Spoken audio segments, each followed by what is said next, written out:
Hi ಎಲ್ಲರಿಗೂ, welcome to simple ಆಗಿ ಖುಷಿಯಾಗಿರೋಣ channel. ಪ್ರತಿ ವರ್ಷ ನಾವು ಸ್ವೀಡನ್ಗೆ ಹೋದಾಗ ಮಾಲ್ಮೋನ ಕ್ರಾಸ್ ಮಾಡಿಬಿಟ್ಟು ಡೆನ್ಮಾರ್ಕಿಂದ ಕೋಪನ್ಹೇಗನಿಂದ ಸ್ವೀಡನ್ಗೆ ಹೋಗ್ತೀವಿ. ಈ ಸಲ ಮಾಲ್ಮೋದಲ್ಲಿ ಒಂದು ದಿನ ಸ್ಟೇ ಆಗೋದು ಅಂದ್ಬಿಟ್ಟು ಮಾಲ್ಮೋದಲ್ಲಿ ಒಂದು ದಿನ ನಾನು ನನ್ನ ಫ್ರೆಂಡ್ ಇದ್ವಿ. ಅಲ್ಲಿ ಆ್ಯಕ್ಚುಲಿ ಒಂದು ಬೀಚ್ನ ವಿಸಿಟ್ ಮಾಡಿದ್ವಿ. ನೋಡಿ, ಈ ಥರ ವ್ಯೂ ಪಾಯಿಂಟ್ ಮಾಡಿದ್ದಾರೆ, ತುಂಬ ಚೆನ್ನಾಗಿರುತ್ತೆ. ನಾವು ಇಲ್ಲಿ ಬೀಚ್ ನೋಡೋದಕ್ಕೂ ಅಲ್ಲಿ ಬೀಚ್ ವೈಬ್ಸು ತುಂಬಾ ಚೆನ್ನಾಗಿರುತ್ತೆ. -2 ಡಿಗ್ರೀಸ್ ಇತ್ತು ನಾವು ಬಂದಾಗ. ನೋಡಿ, ಸನ್ನಿ ಇದೆ, ಚಳಿ ಇದೆ, ಪ್ಲಸ್ ಆ ಬೀಚ್ ವೇವ್ಸು, ಅದ್ರದ್ದು ಗಾಳಿ. ಅದ್ರ ಪಕ್ಕನೇ ಒಂದು ಫೇಸಿಂಗ್ ಅಪಾರ್ಟ್ಮೆಂಟ್ ಇದೆ. ಅಲ್ಲಿ ಈ ಥರ ನೋಡಿ ಒಂದು ಸ್ಮಾಲ್ ನ್ಯಾಚುರಲ್ ಪಾಂಡ್ ಅಂತಲೂ ಹೇಳ್ಬೋದು, ವಾಟರ್ ಸೋರ್ಸ್ ಇತ್ತು.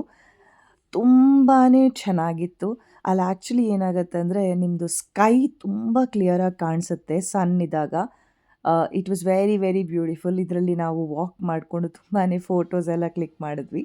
ನೋಡಿ, ಇದೊಂದು ಕ್ಯೂಟ್ ಹಕ್ಕಿ ಅಲ್ಲಿಂದ ಇಲ್ಲಿಂದ ಅಲ್ಲಿ ಹಾರಾಡ್ತಾ ಇತ್ತು. ಈ ಥರ ಕಾಣಿಸ್ತಾ ಇದ್ದು. ಇದು ನಮ್ಮದು ಆನ್ ದ ವೇನಲ್ಲಿ ಇದ್ದಂತಹ ಒಂದು grave yard. Actually this was the way.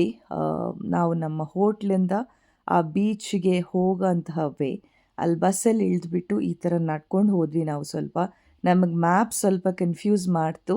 So ಸ್ವಲ್ಪ ನಡೆದ್ಬಿಟ್ಟು ಆ ಅಪಾರ್ಟ್ಮೆಂಟ್ ಪಕ್ಕದಲ್ಲಿತ್ತು ಆ ಬೀಚ್ ವ್ಯೂ. ಸೊ ಹಾಗೆ ನಡೀತಾ ಹೋಗಬೇಕಾದ್ರೆ ಇದೆಲ್ಲ ಅಲ್ಲಿದ್ದು ವ್ಯೂಸ್ ನೋಡಿ, ಎಷ್ಟು ಚೆನ್ನಾಗಿದೆ.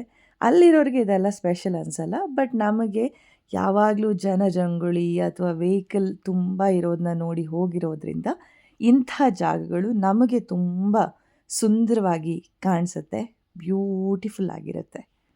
ವಿಡಿಯೋ ಇಷ್ಟ ಆಗಿದ್ರೆ ದಯವಿಟ್ಟು ಲೈಕ್ ಮಾಡಿ, ಶೇರ್ ಮಾಡಿ ಹಾಗೂ ಪ್ಲೀಸ್ ಸಬ್ಸ್ಕ್ರೈಬ್ ಮಾಡಿ, ಸಪೋರ್ಟ್ ಮಾಡಿ.